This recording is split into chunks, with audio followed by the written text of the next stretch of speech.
Hey, for those of you who haven't heard, Donald Trump has now come out on Truth Social just yesterday talking about what he would like to see done through his administration, through the help of Congress, to try to bring affordability back to the American home buyer. Now, how is he planning on accomplishing this? Because we have heard, a couple months back, he was over there proposing, hey, we should institute a 50-year mortgage. That's not what this video is about. Just yesterday, which is all over the news, you could tell right here, just went on Google, typed in what Donald Trump is trying to go ahead and propose, and you can see it's all over the internet. Now, what exactly is it that Donald Trump is proposing? You're like, Pat, let's just get into this, buddy.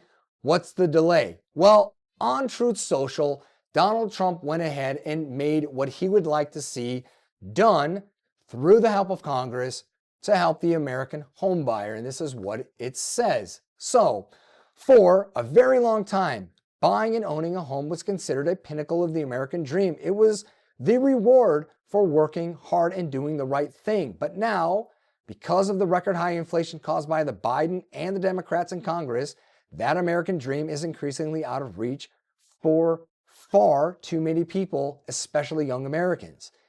That post continues on, stating that it is for this reason and much more that I am immediately taking steps to ban large institutional investors from buying more single-family homes, and I will be calling on Congress to codify this.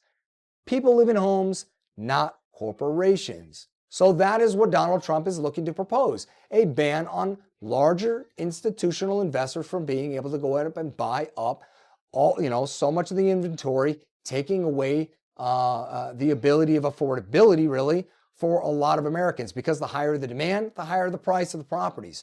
So if I get rid of some of the demand, well, hopefully that'll bring about some affordability. But affordability and how that all comes about is all about supply and demand. Now, granted, this is no economic eco lesson, but it's important to understand the details of how, if we were to eliminate some portion of the demand, what kind of effect can we expect that that's going to have in the overall market or the overall price, and therefore the overall affordability of homes?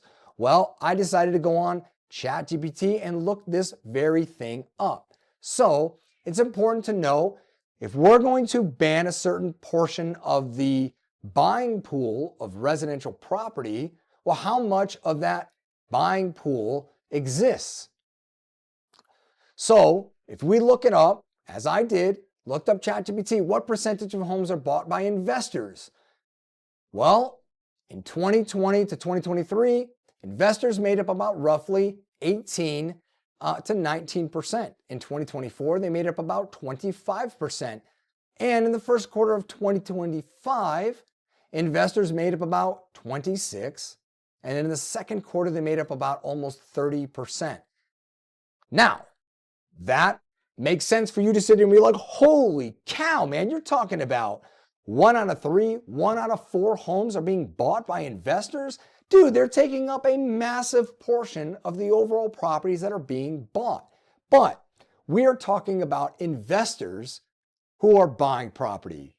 I didn't say large investors, I said investors. Investors make up a large diversity of individuals, meaning that you have your small mom and pop style investor who buy 1, 2, maybe even 5 properties. And that's who are these small fish in the sea, so to speak. The bigger fish, the larger institutions like your Invitation Homes, BlackRock, and the like, how much do they end up contributing? Well, majority of the investors, I wanted to find out exactly what was the percentage. Well, I looked it up. So here we go. Down here, it shows a chart of the investors. So you can see that the small investors who buy up 1 to 5 properties make up the majority, and the larger investors make up a very small. Now, what are the actual numbers here? Well, your smaller investors make it up about 23% of that, let's say 25% or 27% of the overall buyers. Larger investors, you're talking about somewhere, around 3%. I would probably say even less than that. So if less than 3% are large institutional investors, well, they're not really making up any significant percentage of the demand for housing. So if we were to eliminate the larger institutions or the 2 to 3% of the overall buying pool, well, do we really expect that we're going to find any sort of affordability coming back to the market? Well, I don't know about you, but to me, that is going to end up coming to a big fat no. I do not expect that if you get rid of 2 to 3% of the market, it's going to make any significant impact on the overall demand for housing, or therefore the affordability. Meaning that if you lower demand and the supply remains the same, that you're going to end up lowering prices. I don't see it. 2 to 3% doesn't make up a whole lot. But if you wanted to find out, for those of you who are watching this and you live in Southern Nevada, in the Las Vegas Valley area, what exactly does this mean to our market in particular? Well, I went ahead and I did the math for you. So again, I looked up, hey, how many properties were bought in Southern Nevada in 2025? Check this out. So in the Las Vegas Valley, the market for 2025, about a little less than 29,000 existing homes, condos, and townhouses were sold in the Las Vegas area in 2025. Okay, so we've got about 29,000 properties, or 28,500. Well, if I pull up the calculator and I sit here and I crunch those numbers, how much does 3% of 20, here, I'll pull, you guys can see what it is that I'm doing here. So 28,500 times 3%, 855 properties. You guys can see that right here. Okay, so 855 properties. Okay, do I think that 855 properties could not be absorbed by the other 97% of the other buyers that are out there looking for property? Yeah, I do definitely believe that they're going to absorb that without any sort of significant impact on the overall sales price of properties.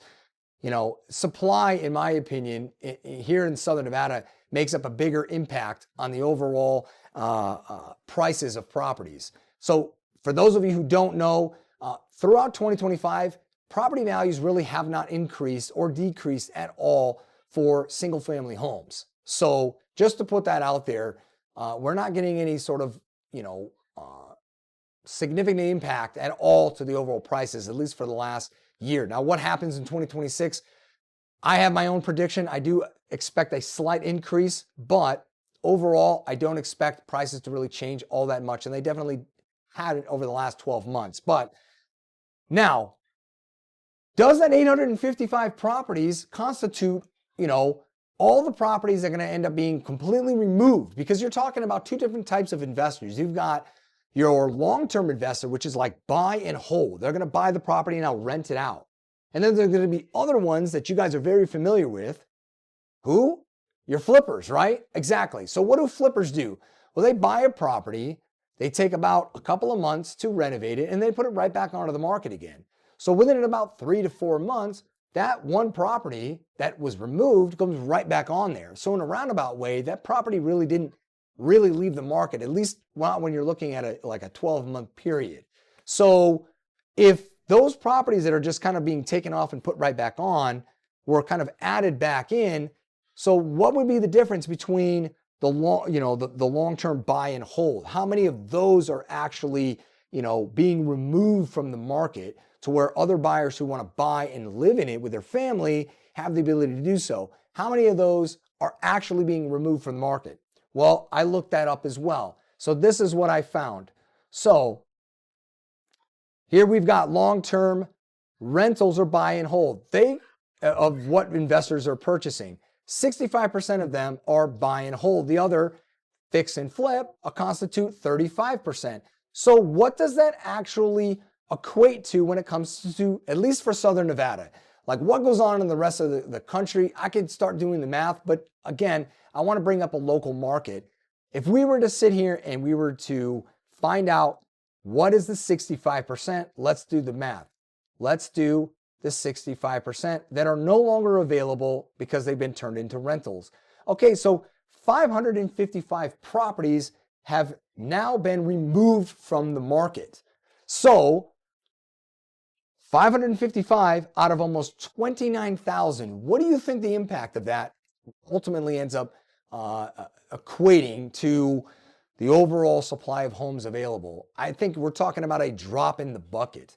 So granted, I understand where Donald Trump is coming from, that he would like to do what he can to contribute towards making homes affordable again for the typical buyer who wants to move their family in and now live their long term. But is this actually going to be accomplished? If he were to go through and get Congress, to codify this, as he ended up stating, how is that actually going to work? And is that going to end up, if you were able to completely eliminate these institutional buyers, is it going to make any sort of impact? No, I don't think so. I'd love to hear what you have to say, and I'd love to see the numbers that you end up bringing up to justify your opinion. Now, if your opinion is just like mine, you know what? Man, oh man, because this is the other flip side of this too. A lot of people in Southern Nevada also complain about the rate of increases to rent. Well, in order to stem that increase or to bring down that increase of rent rates, you would have to have an increase of supply. So if you've got buyers that are buying properties and now turning them into rentals, that increases the supply of rentals, therefore bringing competition and stemming the increase of rent rates. But by eliminating that, well, now there's a potential for rent rates to end up continuing to increase, maybe at a higher rate than anybody is really comfortable with. But I mean, this is, there's always, when you take something away, there's something or a cause and effect. That's just the way that the market works. So, but again, I would love to hear what you guys have to say about this. I'm sure that you probably heard this. If you guys are interested in more content like this, please end up subscribing or at least tuning into my channel. Pay attention to what it is that I'm putting out on social media, if you're on Facebook or Instagram. But otherwise, if you're watching this on YouTube, please subscribe. Appreciate the support. As you well know, this helps us to get out to more people. So again, thank you guys so much for watching, and I'll see you guys in the next video.